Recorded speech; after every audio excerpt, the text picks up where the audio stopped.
Comme nous le ferons chaque jour à cette même heure pendant la quinzaine cannoise, nous retrouvons Bruno Kras en direct de Cannes. Bonjour Bruno. Bonjour. Le 65e festival ouvre donc ce soir et cette année, on entre tout de suite dans le vif du sujet puisque le premier film projeté est en compétition et ce qui ne gâte rien pour ceux qui ne sont pas sur la Croisette dont nous sommes ici à Paris. Il sort aussi dans les salles, ça s'appelle Moonrise Kingdom de Wes Anderson. Vous l'avez vu ? Oui, alors je pense que les festivaliers en smoking, en robe longue vont être un peu surpris parce que l'univers de Wes Anderson est très particulier, mais en même temps c'est un film plein de charme. C'est l'histoire de deux gamins, ça se passe dans les années 60, qui sont mal là où ils sont, dans leurs familles respectives, et qui vont s'enfuir parce qu'ils sont tombés amoureux de l'un de l'autre, ils ont 12-13 ans, et qui vont partir à l'aventure dans un paysage fait de ravins, de montagnes, de forêts, jusqu'à une petite crique qu'ils vont surnommer Moonrise Kingdom. Alors c'est une histoire d'aventure, de secret, de mystère, avec des parents qui vont les suivre, mais des parents un peu, passez-moi l'expression, un peu baltringues.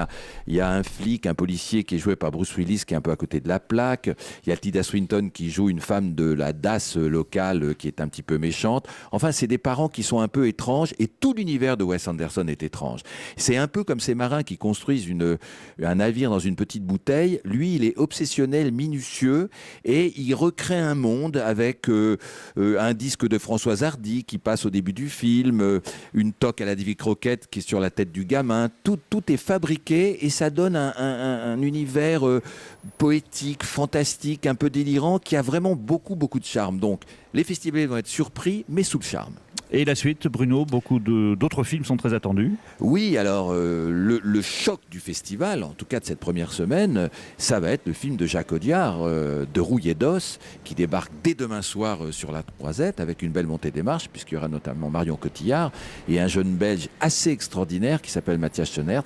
C'est un film choc, bouleversant, remuant, qui va tous vous coller dans vos fauteuils. Je dis tous parce qu'il sort aussi dans les salles demain. Je peux pas trop raconter l'histoire, mais c'est vraiment un très beau film avec un Audiard qui fait de chaque plan un pur moment de cinéma. C'est vraiment pour moi c'est le meilleur film français de ce début d'année.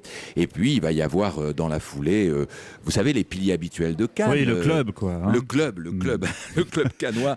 Haneke, Resnais, Kiarostami, Léos Carax, Cronenberg, Ken Loach, j'en passe. En tout cas, sur le papier, c'est un beau festival. Maintenant, attendons. À demain, Bruno Kras.